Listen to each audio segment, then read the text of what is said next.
Hello, screenwriters, and welcome to Writing for Screens, True Tales of Screenwriting Hell, Volume 2. My name is Glenn Gers. I am the Chief Operating Everything of Writing for Screens, a YouTube channel that is here to teach you what I know, what I learned in a 25-year career writing for TV and movies, about the art of writing for screens, which is a changing discipline. TV, movies, web series, graphic novels, video games. There's a ton of stuff going on screens. I am not giving you the answers. I am giving you tools, skills, processes that you can try out for yourself to see what works for you, because that is what every artist must do. There is no system, there is no absolute rules, it's just stuff you figure out and choose. That's the reality. So, on my channel, I have tried to put out, I've got almost 50 videos now, which are lessons. They are on the first 3 playlists on the page. You will see them, they are entitled Screenwriting Essentials, Screenwriting Tools, Skills, Craft, and The Process, Being a Writer. These 3 have got these 10-minute lessons. These are things I've worked out to try and give you some tips, some tools to try out, some insights into how things might work so that you can figure out what works for you. If it doesn't work for you, don't do it. Nobody is going to check on whether or not you followed some rule.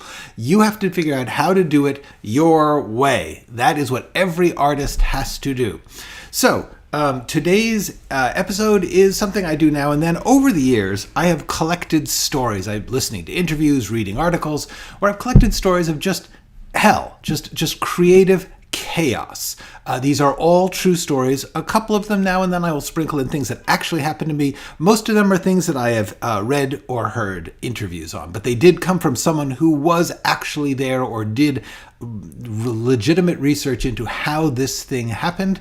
And so I like to share those, not just because it shows you how people are idiots, because sometimes they are, but most of the time it's really about how difficult and beyond our control creative work really is. That's really what it's about. Learning to sort of give up on this concept that you are going, here, let me see, I think I even have this on as a graphic. Hang on just a second while I drag that in. Here we go.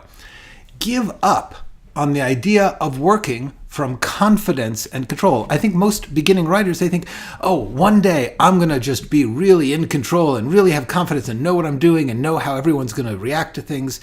That really just honestly almost never happens. You get a certain amount of artistic confidence, but you do not know how anything is going to work out anytime. Replace the idea of working from confidence and control with working from passion and desire, because those are inside you. Those are inexhaustible. Those are in your power, and they're the most fun. So that's the basic point of this deal. So let me just quickly give you a schedule note. Next week, 4th of July is Tuesday. We are going to start live streams on Wednesdays, and I want to keep this up over the summer. Twice a week is just getting to be too much of me, so I'm going to do every Wednesday at 1 p.m. Pacific Standard Time. That's the new deal. I will remind you, I will put it on the channel, and sooner or later, people will figure it out. Let me say some hellos. Hello, Nathan, ready for Descent to Hell? Good, because we're going there. Hello, Sonia. Hello, Bit Junior Fallon. And Ellen, hi, glad you could make it. Happy summer. Let's do this, Phil J. Indeed. And hello to Jean, who is currently in Ward number 6, which is a Chekhov story. All right. So let's just get right into it, because I do want to get this hell going. The first story I'm going to tell you is something I read in an interview in the Writers Guild magazine. There was an article, it was in 2010, interview with Lorenzo Semple, Semple. He wrote many movies in the 70s, including two of my favorite paranoid thrillers of the time, The Parallax View and 3 Days of the Concorde. He has credits on both those. But, okay, this is the story I want to tell you. I'm going to read to you some stuff from this interview. When 1974's The Parallax View was in pre-production, director-producer Alan Pakula was reading the first draft on a plane. And he said to whoever he was with, this was the first script he'd ever read, that he could shoot the first draft without changing a word. That was reported back to Lorenzo Semple, the writer of that script. So good, he could shoot the first draft without changing a word. Lorenzo Semple in the interview says, the irony is that there's practically not a word left of my script for Parallax. David Geiler also was given credit. There were probably other writers on it. Semple said, I was fired on both pictures, Parallax and Condor. In each case, they wanted someone else who was more pliable, flexible, agreeable, willing to do what's asked. I feel you, Lorenzo. I hear you, my brother. This happens a lot. You get some ornery, good, stubborn writer, and they fire him or her, and they fire them, and they replace them with other writers, and then they replace them with other writers. That is the honest truth about some of these works of art that you look at it, you say, it's so clear that they did this because of that. And it'll turn out that those two scenes were written by different people, that there was no single guiding intelligence behind it. There was a group of forces pushing it. Sometimes they push movies to greatness. Sometimes they push them to mess. Okay. Hi, Dr. Gonzo. I'm doing okay. Hope you are too. Hello, Doreen. That's okay. I don't mind if you misspell my name. All right. So Lorenzo Semple, Parallax View, Condor, fired from both scripts. Now, this is a terrific writer. Now, interestingly, Pakula's praise and enthusiasm for the first draft of Parallax got Semple yet another job, Papillon, which went on to win a bunch of Academy Awards. The point is, just to say, what seems to be the pinnacle of success. Lorenzo Semple, Hollywood writer, 1970s, working with the greatest directors of that time, being admired by being praised as the best writer they know, and fired. These are bits of screenwriting hell. Okay, next story is about Deadpool. Deadpool 1. I heard an interview on KCRW, the radio station here in LA, in June of 2016 with director Tim Miller and producer Simon Kinberg. So the point of this story is, even when you're in the system at a studio, it can all end up trashed. Tim Miller spent many years developing the script for Deadpool. Deadpool is an existing character, IP, very distinctive voice, very distinctive style, which required an R-rated comedy superhero. This was, at the time, unheard of. Ryan Reynolds was passionately attached, truly wanted this part and understood it. The director, Tim Miller, was a first-time director at the time, but he was very hot because he had done a whole bunch of game cinematics on video games and action scene stuff for X-Men movies. So his vision was clear. The team was all on board. The studio, however, was a little scared. R-rated superhero comedy, that's not a slam dunk in 2009, which is when this argument happened. Studio said, we can't give you a decent budget because we just don't know if this is going to work. So the director, Tim Miller, did some tests to prove the CG would work at the budget that was required, because he knew how to do that stuff. And he did it, and the test works. It's great. Everyone agrees it's cool. At the time, the head of Fox Studios, which owned the property, Tom Rothman, said no. He's just said, I just can't put this studio behind a dirty talking comic book hero. So for 5 years, the director and the star, and Ryan Reynolds is getting bigger at the time, are working to get this thing back, to get it back on track, to get it back into the studio's green light. The test footage that Tim Miller shot to prove how the scenes would work leaked online, and they became an enormous hit. They went viral. They proved that the tone and the vision, the extreme comic violence, could work for that audience. It becomes a huge hit. The movie is finally released because the leaked footage proved that the fans were ready for this thing, which otherwise, with everyone in place, with the project exactly as it became a huge hit, was turned down. You think you're that far along in the business and that you're safe, you're okay, you have confidence. This is what I'm saying.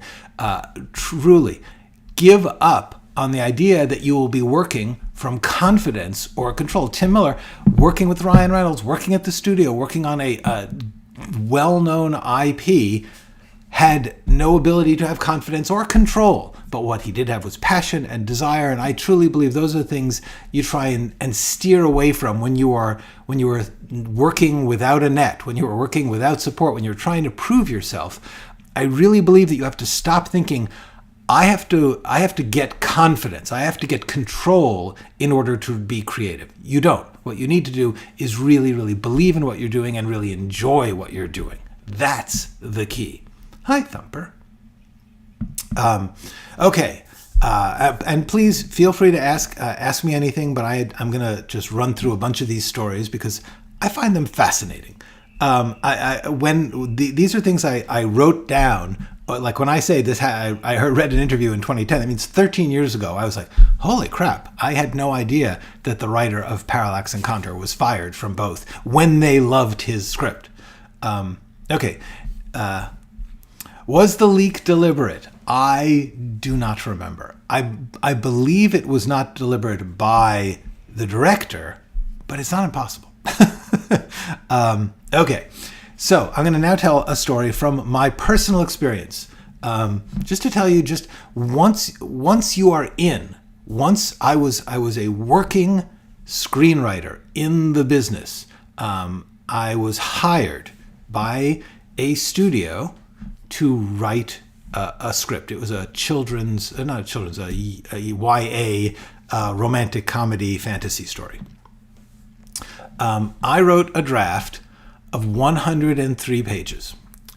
They asked me, that I submitted that script, they said, oh, can you add this? Can you add that? It came out to 107 pages.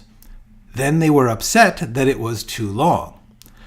But they didn't want to take out the things they had asked for or any other things because the script was good. So they suggested changing the margins. Now, this was where I found this, I changed the margins or whatever. What I found fascinating about this was the idea that people in the business would know that changing the margins is not going to actually solve the problem of being too long. The problem of a script being too long is that it is more expensive and difficult and time-consuming to shoot. That's why they want scripts to be shorter. Sorry. Spam risk is calling. So they asked me to change the margins. Now, that's not going to change the number of things that happen and things that are said in the script, which means when they shoot the script, it will be too long, according to their lights of what they said they wanted as their budget and schedule. In other words, if it takes so long to shoot a page and they only have so many days, they are afraid that if you have a script that's longer than that, it will not be shootable. Now, they weren't changing the amount they had to shoot. They were changing the number of pages. But the boss would care, the executive at the top. Now, basically what this comes down to is the people in the office did not really understand production. They understood that their boss had it in his head, I don't want to go over 100 pages. And so apparently 103 pages was okay, but 107 was going to scare the boss into saying, no, the script isn't right. So we changed the margins. And then, by the way, the project was sent back to new writers. I was fired because it was a script about a kid, a boy genius, high school kid who went to college early because he was such a genius. However, he gets in with the hockey team and figures out a way to magnetize the hockey rink and basically cheat. but anyway, the point is we got that script to where it was the right number of pages. Everyone agreed it was terrific. They took it to the head of the company, and he said, does this have to be about hockey? I don't think anybody cares about hockey. Now, he had signed off repeatedly on buying this property. I was doing a rewrite of somebody else's script. So he had bought a script about a kid who fixes the hockey rink with his science magnets. They had hired me to do a rewrite of the script about hockey. And then when the script is done, when they've gone through several writers, he says, does it have to be about hockey? Anyway, so there you go. Okay. Hello, Rafa. Very nice. Hello. Greetings to Brazil. Spam. Yes, spam calls me every day. Yes, change the margins. This is what's going on in offices. And I'm not saying this to say, oh, they're all idiots. There's people who really know what they're doing in these offices, but and on the sets and involved in all this. What is important to gather from this is not, oh, we're smarter than them. It's that we're all idiots, that we are all scrambling to do the best we can in a messy business, and it is not going to get better than that. That if you have been dealing with people who say change the margins now, when you get in there, it doesn't change. The stakes get higher, the scale gets bigger. But screenwriting hell, like any creative hell, and I have a story about a photographer in a little bit, every field, and frankly, I am terrified. It's very clear that in politics, this is the case.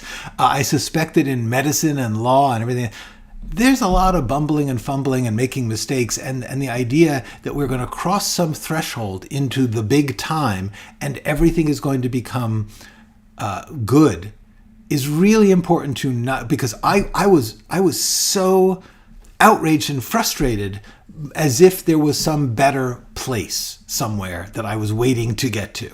And I never did. And this is not to say that I did not have incredibly good experiences, but also those. Let's talk about another one, The Fighter.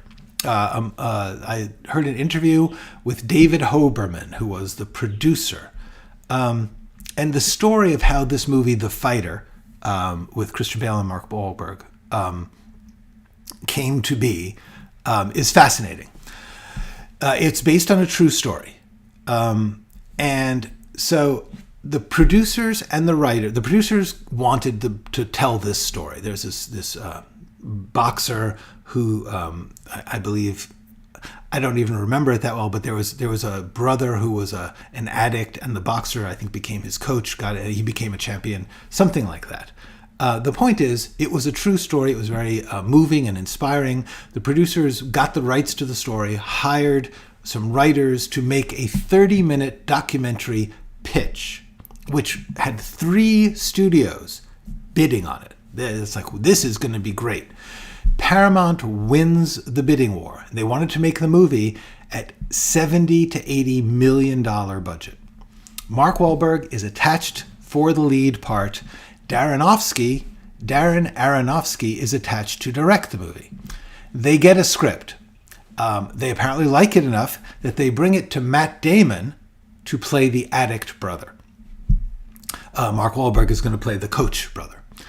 Matt Damon is interested, but the script doesn't feel quite right to him. So they hire another writer, one that Matt Damon likes, Paul Attanasio, who's great. He did Quiz Show. He's phenomenal. He did a draft. Matt Damon didn't love that one either. Now, I am not saying this because there's anything wrong with Matt Damon. Everyone is constantly doing this. Everyone is thinking, I know kind of what I want, but I don't know how to get there. And so they hire writers, and then the writers have to make it practical, as we all do. What's happening here is that everyone is running into the creative reality that once you start making actual choices, it stops being this feeling you have, and it starts being a practical set of, oh, there's this person and they say these words. And that's always hard for us. That's hard for every writer. We have to get used to it. Actors and producers and directors are like, no, it's not right. And then they get another writer. It's upsetting. But, so, Paul Attanasio does a draft. Matt Damon doesn't love that one. Brad Pitt becomes interested in the project. Matt Damon steps out. They hire a guy named Scott Silver, another really good writer, to do a rewrite for Brad Pitt. Okay, so now we're talking, 5 writers. Meanwhile, The Wrestler comes out. Aronofsky has made another movie with Mickey Rourke about a down-and-out wrestler who is trying to put his life back together. So Aronofsky suddenly has an indie hit with The Wrestler set basically in the same world. So Aronofsky drops out of the project. He doesn't want to do 2 similar movies in a row. So now the project doesn't have a director, and it's going through writers like crazy. So Brad Pitt drops out too. Now, the thing that's important to understand about this is that it's normal. This happens with almost everything you'll ever see. Everything you ever see went through a process like this to get made. So now they have Wahlberg, but no director, no other star, and the script is 2 writers away from what everyone originally signed on to. Okay, we have now gone through three piles of writers. The writer of the most recent draft suggests the director David O. Russell, who is a problematic person in so many ways. But Wahlberg did a couple of movies with him, likes him, says they go to more actors. They get Christian Bale. So now Paramount says, okay, we'll distribute it, we'll put it out, but we won't pay to get this made. If you can get somebody to raise the money to make the movie, we'll put it out. And no other studio would buy it from them, and no one would buy the finished film. Okay, everyone loved it creatively, but it was dark, it was hard, it was scary. It wasn't a Rocky. It was a much more indie, gritty film. So eventually it became a fairly successful movie, helped David Russell come back from one of his many creative crack-ups, was really a big breakthrough for a lot of people. The point is, this was a script they liked. This was an idea they were willing to put tens of millions of dollars behind, and that's what happens with something they like. This is what happens with something they believe in. Even, I know so many people are like, oh, I've got this person to read my script. Oh, I've got this person to give me an option. And young writers are like, I've made it. I'm in. I'm okay. Anything, even having stars attached, even having directors attached, even having studios give it, essentially close to a green light is only a step. Honestly, some things get recut after they're made, or now just shelved after they're made. So, a couple more stories. Please do, by the way, feel free to ask a question. The Flintstones. There was a movie called The Flintstones, a live-action 1994 movie, The Flintstones. I read an article about this movie because it famously had 35 writers on it. This is a story by a guy named Simon Brew, B-R-E-W, from 2015, on a site called Den of Geek. Why 35 screenwriters worked on the Flintstones movie. So this is old news, by the way. This is not. This stuff has been going on since the beginning of time, the beginning of movie time, but even other arts. How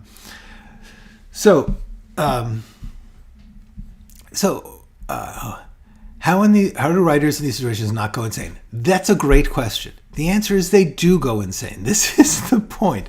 If you talk to almost any professional writer in entertainment, they will be somewhat insane. They will either be incredibly aggressive, which is their way of dealing with an ongoing onslaught of advice and changes and lack of control. Most of them, either they become very cynical. I know a lot of really cynical, like, sure, whatever, I'll do your crap work, and I'll take a vacation or buy a house or something. A lot of them they break. The screenwriter career path is actually very short.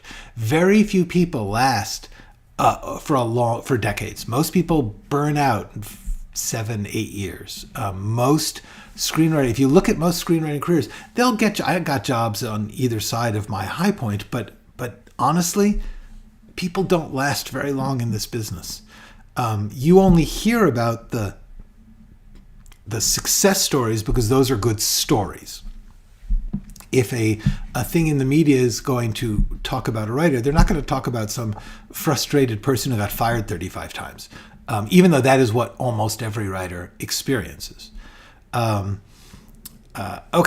so yes, what's interesting, honestly, these are not unusual stories. Flintstones was unusual, and the reason for that, here, the brief version of this is, by the way, Catwoman, which was a movie about that same time, turn of the century, Warner Brothers comic book film, had 28 people writing on it. The final credit, by the way, is only 3 people on the Flintstones. Because what would happen is, until very, very recently, I think it's just last year, the credits were arbitrated by the Writers Guild. The Writers Guild wanted to promote the concept of the author-writer. And so what they would do is say, whoever seems like they had the most say, ideally the original writer, but if somebody had rewritten it to the point it was all rewritten, they tried to give single credit or shared credit to 2 or 3 people who had the most input. Fracture, which I worked on, had 7 writers. I got credit shared with the original writer, but there were other writers on that. So the guy who wrote Die Hard did a draft of the Flintstones in 1985, so it's almost 10 years before it got made. Richard Donner, big time director at the time, was going to direct. They didn't like that. Let me just say some quick hellos. Hello, Michael. Yes, limbo. They do go into limbo for years. In fact, it is extraordinary when they don't take years to get made. Hey, Nacho. Okay, so D'Souza is hired to do a draft. He does it. They don't like it, so a guy named Mitch Markowitz was hired because he had another famous comedy writer. That one didn't work for them all. Donner, in all, would oversee 5 scripts with 8 writers involved. Okay. At this point, a new company comes in, Spielberg's Amblin, which got the rights for themselves in the late 80s, so we've been going on for 5 years now. And a new director is hired. Donner moves on, a guy named Brian Levant, who was on the then recent hit Beethoven. What can I say? Not my favorite stuff. Spielberg and Amblin rejected all the previous scripts. So we have the 5 scripts by 8 writers, all get dropped when they change directors and companies. So they move to a new company. Levant comes from television, and one of his first moves was to hire a really fine screenwriter, Gary Ross. However, honestly, this always happens, okay? Everyone talks about what things are going to be like. And then when they actually, this is like if you sat around in a room with your, friends and said, oh, I think it would be so cool if we did a movie about this, or we adapted that. It would be so great to do a Powerpuff Girls movie or whatever it is. And then you imagine what it would be like. Every single person in that room is imagining something different, and none of them are actually imagining solving the actual problems of the writing. So then the writer has to do that, and the writer has their own picture of it. When that script becomes concrete, everyone hates it. Everyone is disappointed because no matter what it is, it's not what they had in their mind. Very, very rarely And this is even with something like the Parallax View, where somebody read it and said, this is a great script, I could shoot this script. By the time they get to thinking about it, they start changing it. Hello, Ganesh from India. Nice to meet you. And hello, Helene from Germany. Great. Hang on, let me finish this story, and then I will get back to that. Thank you for a question.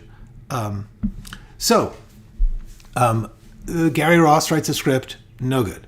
So what Brian Levant is, and this is why you get 35 and not the usual 10, he put one of the first movie writers' rooms together. He said, let's get 8 writers, great comedy writers, to sit around a room and bat ideas around and do what they do on TV. So they got another 8 writers, put them in a room, had them work up the draft, and then that one wasn't good enough either. So they did 4 more rooms. And then they hired another team, a famous team, Gans and Babalu Mandel. Anyway, the point is somewhere between 32 and 35 writers in total working on the Flintstones. The amazing thing about Flintstones is it's not a good movie. And that's not because of the 35 writers. The 35 writers is caused by the same thing that made it not a good movie, which is honestly, nobody had a vision. It was just a lot of different people desperately trying to figure out a product. This is my opinion, obviously. It's my live stream. I'm giving you my opinion. Okay, let me quickly get to Ganesh's question, which I'm going to disappoint you. I don't know that many. I apologize. I've only seen a handful of Indian writers in movies. I find India a fascinating and wonderful place that I wish I knew more about.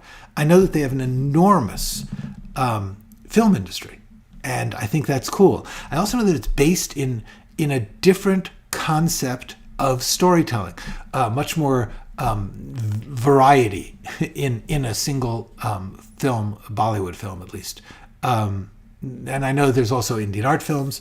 And like I said, one of the main Indian films that I know and love is called The Lunchbox. I don't actually know if that's an Indian film or a film set in India. I'm not sure if it was produced there. It may have been English. Anyway, and RRR is a blast, but I honestly don't know. And I apologize, Ganesh. I don't have enough of an opinion because I am sadly not knowledgeable. What actually is going to be interesting is the world is changing. America is losing its empire position as ruler of the cultural world, which it's had since the end of the Second World War. It had a lot of control over movies before then, but especially after then, because the film industries of the other countries were so badly damaged that there was this 20, 30-year period when Hollywood just took over. That's ending. India, China, Korea, so many places are now, South America, there's many different film industries building up. And because of distribution breaking down, it used to be that honestly Hollywood owned distribution. They had the control of the theaters. So it's going to be really cool, frankly, when Hollywood doesn't rule, because the rules have been too narrow, in my opinion. And I love Hollywood. Okay, if you're one of the first writers to work on something, will you get credit or any kind of... This is the thing that is interesting.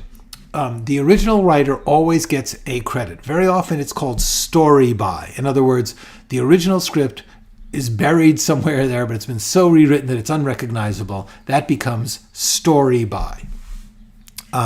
However, just a year or two ago, after much campaigning, and I'm so happy about this, the Writers Guild has added a new category of credit. The people who get the credit up front, the main credit, usually 2 or 3 names, they get the money. Everybody gets paid as they work, but the money that comes in after the film sells, what's called residuals, streaming payments, the money that comes in, a small amount of it is diverted to the creatives who worked on it. Those writers, because they did what's been declared the most work. The Writers Guild looks at the scripts and says, this is mostly what ended up on the screen. So we're going to give that person the credit. It used to be that then they took everybody else's name off it. Now there is going to be a separate set of credits at the end, which are non-financial credits, but you'll still get the credit. People will know, like I would have credit on a bunch of things that I worked on but got fired off of, and later people did rewrites, just like I did that to other people.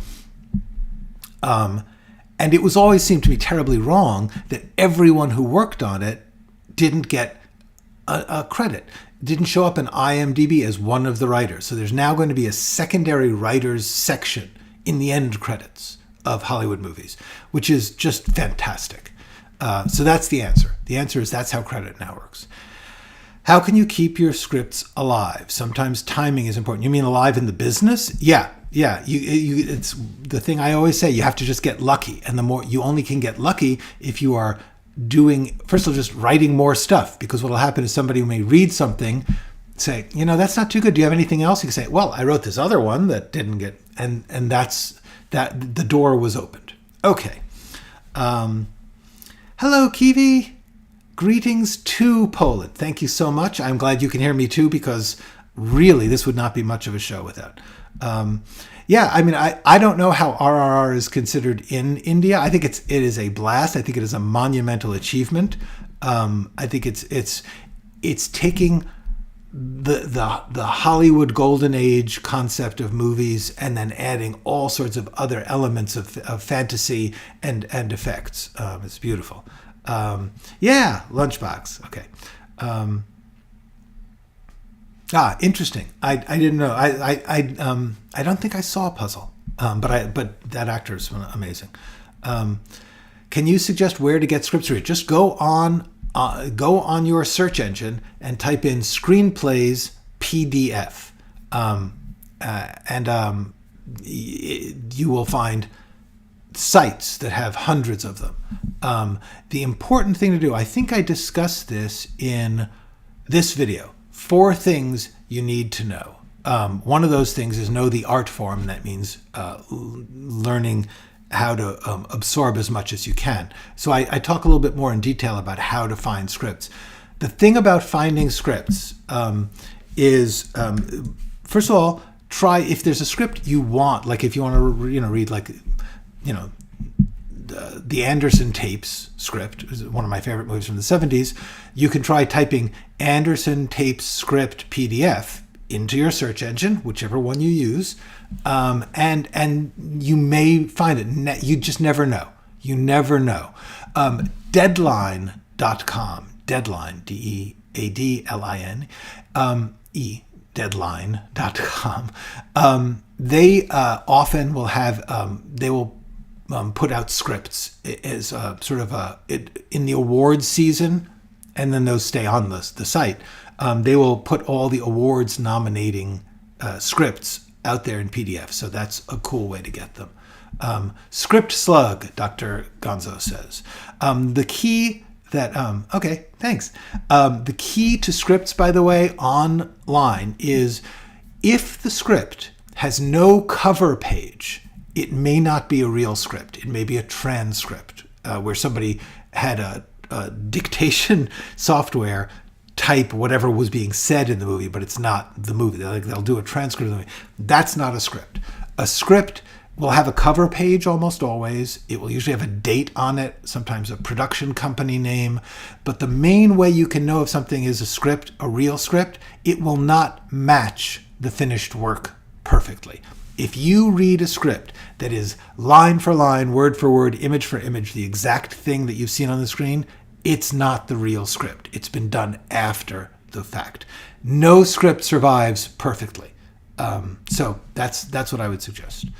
I don't think so. I mean, I might. I'm starting to do some what I'm calling progress reports because I'm currently writing a novel. So for the next year, probably, that's where that energy will go. Thank you, though, for the live screenwriting project. Hello, Butte. Okay, a couple quick more horror stories because I got a lot of them. All right, so The Coen. This is really interesting. The Coen brothers. This is not a single script issue. It's a things that you think, oh, this is how how things work.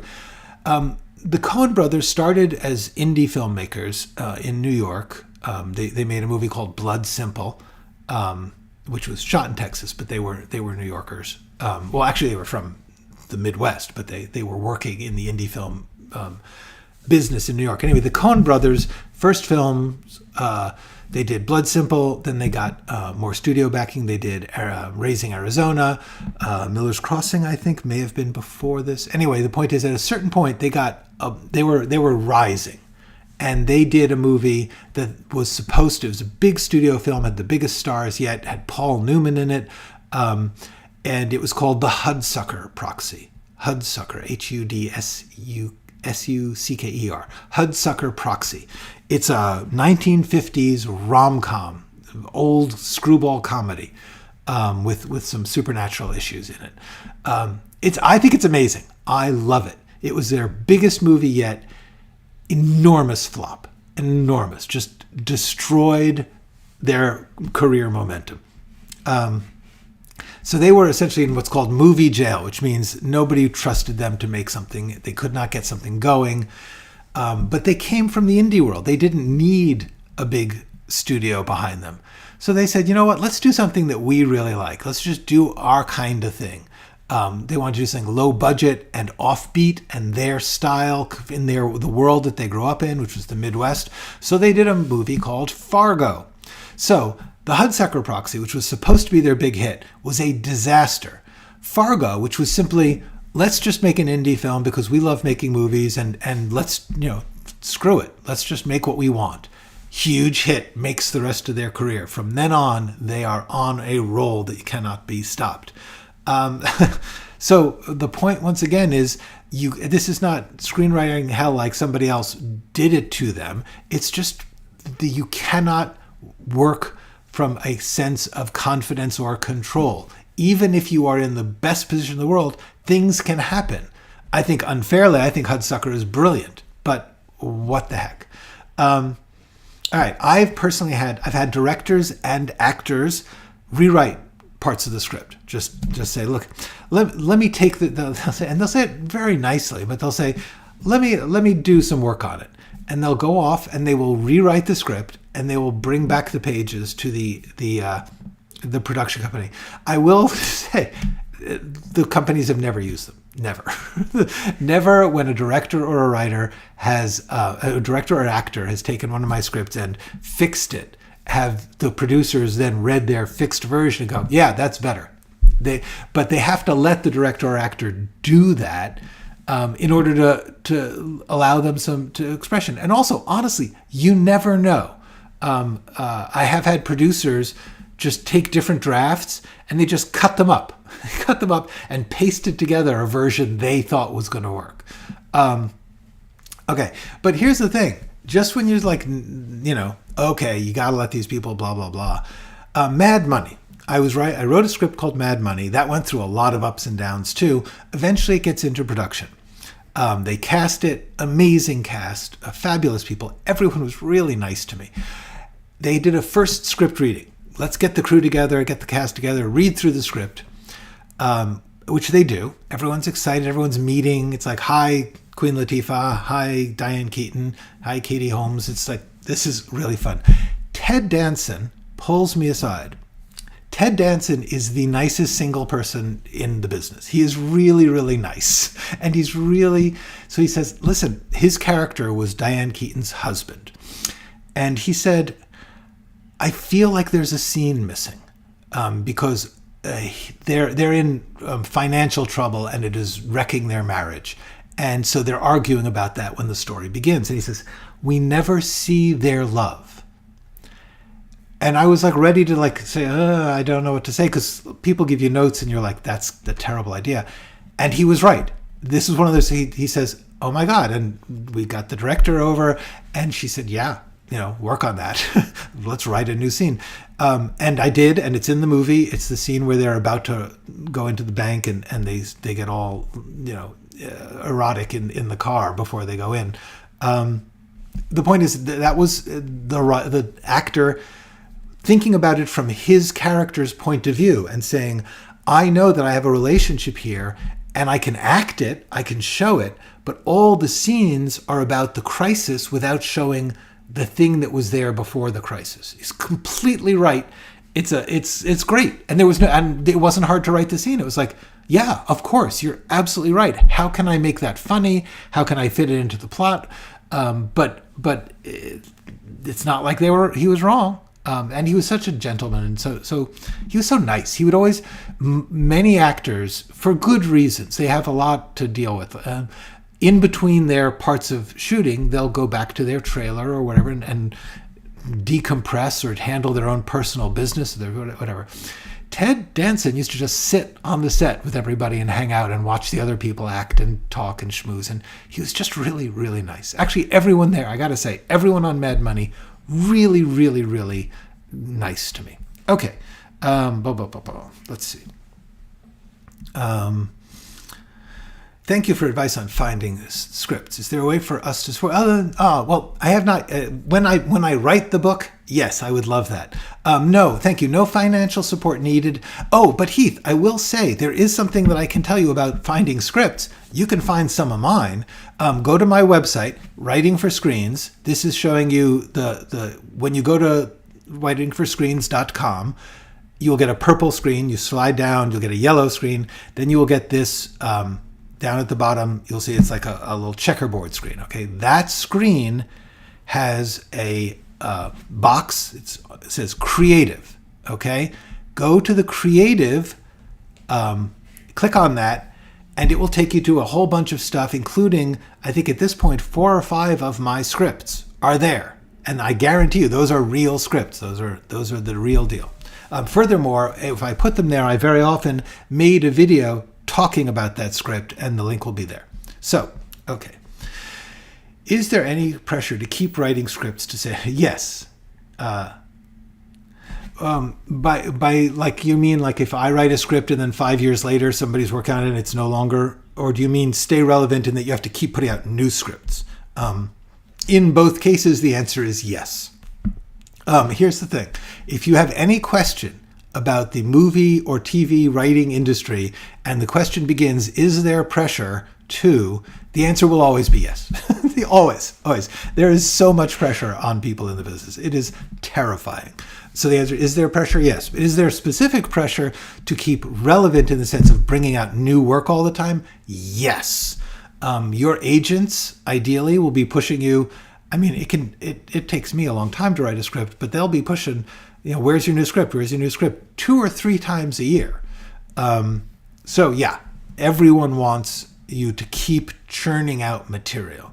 The other question is, though, is it important to keep the scripts you have written relevant? Because at least if you're like me and fairly old, the world changes. And you can't do anything about that. So therefore, like, I'll write a script which was about domestic terrorism. And I wrote this in the years before 9/11, and it was a much loved script. Lots of people tried to get it made, including Diane Keaton, Michael J. Fox, a whole bunch of people. Couldn't get it going, but one of the things about it was the world's understanding, because it was a romantic comedy thriller, and all of a sudden terrorism became less comical. And I had to I rewrote it several times as the world changed to reconsider the relative characters who were involved in the domestic terrorism. So the answer is, do you have to change things for relevance that way? Yes. Fargo, yeah, that is exactly right. You are welcome. Thank you. This is good. What do you do with a script that was rejected? Do not. I mean, yeah, sometimes you do a complete rewrite. Most of the time, write a new script. The thing is, most scripts, if you get a script and it's rejected and you feel that the script is good, hang on to it. What will happen is you'll be in a meeting a year, 5 years later, and somebody will say, we're looking for a romantic comedy. And you'll have written a romantic comedy 5 years ago. Give it to them. Say like, hey, it was around 5 years ago. Don't lie about that. Don't say it's a new script. But you know what?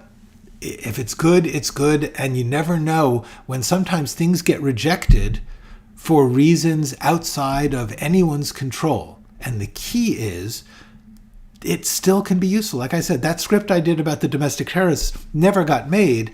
It got me jobs for 20 years. I had different people optioning that script, reading that script and saying, oh, and trying to get it made. I had so many people try to put together that package. It was just a weird project. But anyway, the answer is don't do a complete rewrite unless you feel like in the course of being rejected, you heard something that you think, oh, that's right, I made a mistake. But if the answer is, we just don't think it's very funny, well, screw that. You thought it was funny when you wrote it, or you thought it was scary when you wrote it. Wait and see if somebody else does. The fact that that person doesn't mean that they are. Look at what the stories I just told you. It's not like, I guarantee you there was interesting stuff in all of those scripts that got rejected. What gets made because of a combination of powers. The distributor, the financing, the actors, the director have to all come together and think, this is going to be successful. This is going to help me. Because that's what they're all thinking. How will it help me? So will it be good for my career? Will it be a good thing for me to work on? Will it be a thing that will make a lot of money for me? That's why they choose a script. Not necessarily good or bad. A lot of people will tell you about good scripts they cannot get made. Okay. Has anyone seen Kantara? No, I have not, but thank you for the recommendation. I will try to. Can a screenwriter be a novel writer in parallel? Yes, absolutely. The tricky thing is they're different skills, but there's quite a few novelists who are good screenwriters and screenwriters who are good novelists. Yes, absolutely. It just means that you got to know two art forms and be comfortable going back and forth. Most of us know movies, but I know actually quite a number of really good literary novelists who can't work in the business because they can't think in terms of the process of submitting your work to be rewritten, getting notes like you're hearing where it's like, oh no, let's change this character wildly, and being able to do that. That ability is a specific screenwriting skill, which not everyone can do it, and nobody knows it instinctively. You have to learn it. You have to learn how to be able to write something as brilliant as you can do, have somebody say, this is great, but I need you to change that character into something entirely different, but keep the plot the same. These are weird skills. Cool, I will take a look at it. Kevin Williamson wrote a script that got no traction, wrote a better script than the first. Yes, this often happens. Absolutely right. I heard someone talk about reactions and said, no means not today. That is certainly often true. And also just it means not this combination of people. This not right now. That's a good point. Yes, William Peter Blatty wrote the novel and the script for The Exorcist. One of the really cool cases where the novel and the script, because he had such power, because he was the novel was such a bestseller, he was allowed to do a very faithful adaptation. The book and the movie are very much alike. But the other thing to remember is he was a screenwriter before he wrote the novel. So influenced in the novel is structure, which works for a screenplay. Anyway, as a writer, are you part of the process of back to the Not usually. Usually you write the script, they take it away, they call you later and say, we did this. Hello, Wolf Powers 2. Good to see you, glad you're around. By the way, Wolf Powers and everyone, do remember, from now on, starting next week, live streams are going to be Wednesdays at 1 p.m. Okay. Storm of the Century, great script by Stephen King. Yeah, no, lots of writers cross over, and more as the generations go on. Famously, F. Scott Fitzgerald, William Faulkner, Raymond Chandler all went to Hollywood because they needed money, and they had horrible times. They had horrible experiences, which the Coen brothers sort of semi-adapted into Barton Fink. Okay. Okay, Kantara is great. I am really, really glad. I hope I get to see it. So cool. So I just want to tell you one other quick story about a book by a photographer named Robert Frank. He did a photo book called The Americans. Robert Frank was a very groundbreaking photographer in the 1950s and 60s. He's still around, I believe. But he traveled the U.S. working in a very different style than was acceptable in photojournalism at the time. Looser, more flexible, things that are now completely acceptable because Robert Frank did this book called The Americans. Okay, so let's just talk about this. Is one of the most important photo books of the 20th century. Seriously, not kidding. Hugely important. Ask any artist or photographer about The Americans, they'll be like, yeah, they're not talking about the TV series, which is also a lot of fun. Okay, in order to make the 83, his book was made out of 83 photographs of travels across America. In order to get those 83 photographs, Robert Frank took 27,000 photographs over years, boiled it down to this book called The Americans, 83 pictures. Huge flop when it came out. The editors of Popular Photography called it warped, wart-covered with images of hate. A lot of the photographs were blurry, shot at weird angles, deliberately informal. No one had ever done this. Not entirely true. That was critic Jan Malkin. But the point is, the publishing world, the art world at the time, did not get it. Just like with It's a Wonderful Life, which was also a huge flop when it came out. However, other artists were like, they were passing it around. There's a book called Tulsa, also a photo book 20 or 30 years later that was similarly influential on independent film. And it was passed around among artists hardly known in the general public. Okay, so Ed Ruscha, an artist here in LA, was sitting in an art student cafe when a classmate brought a copy of the book. Suddenly, there weren't enough chairs for everyone. We were craning our necks, looking at it page by page. It's like, you know where you were when John F. Kennedy was shot? I know where I was when I saw The Americans. Exactly true. There's people who will tell you, when they first heard, Elvis or the Beatles, The Americans was that for photography and artists. However, it took decades for The Americans to become recognized. Now it is highly, highly regarded. Likewise, Moby Dick, Citizen Kane, many, many works of art, they didn't change. The world just wasn't at the moment ready for them the way that the business was built. And that's what happens. The point about all of this is not to say, oh, we are smarter than everyone else, we see the value. That's not the truth. The truth is that everything that happens is a combination of circumstances and forces that you cannot control.